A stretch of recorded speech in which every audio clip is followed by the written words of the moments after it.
வணக்கம்.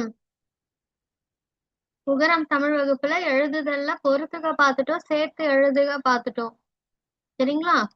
இப்ப நம்ம அடுத்தது பார்க்க போறது கோடிட்ட இடம் நிரப்புக. அடுத்த சாப்டர் பார்க்க போறோம். இதுல ஆன்டி உங்களோட பாடத்துல இருந்து தான் இதெல்லாம் எடுத்திருக்கேன். சரிங்களா? இந்த fill in the blanks எல்லாமே உங்க பாடத்துல இருக்கிறது தான். நீங்க என்ன பண்ணணும் அப்படின்னா, இந்த fill in the blanksக்கு ஆப்ஷன்ஸ் கொடுத்துருக்காங்க உங்களுக்கு ஆல்ரெடி. சரிங்களா? இதுல எந்த ஆப்ஷன் கரெக்டா வரும்ன்றத சூஸ் பண்ணி எழுதணும். நீங்க இந்த வாக்கியம் ஃபுல்லா எழுதணும். எழுதி எது ஆன்சரோ அதை எழுதி அதை அண்டர்லைன் பண்ணணும் வேற கலர் பெண்ணால. சரிங்களா? இதுதான் உங்களோட அசைன்மெண்ட். இதுல உங்களுக்கு வந்து தெரியலனா மட்டும் ரெஃபர் பண்ணணும்.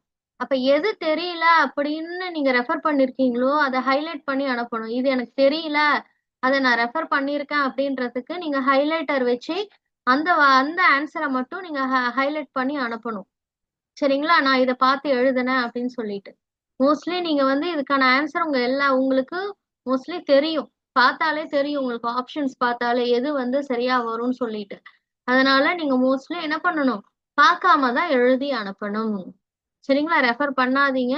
முடியாத பட்சத்துல மட்டும் ரெஃபர் பண்ணி எதை ரெஃபர் பண்ணீங்களோ அந்த ஆன்சர் ஹைலைட் பண்ணி அனுப்புங்க. ஓகே, இதுதான் எனக்கான அசைன்மெண்ட். நீட்டா ப்ரெசென்ட் பண்ணுங்க. தேங்க்யூ.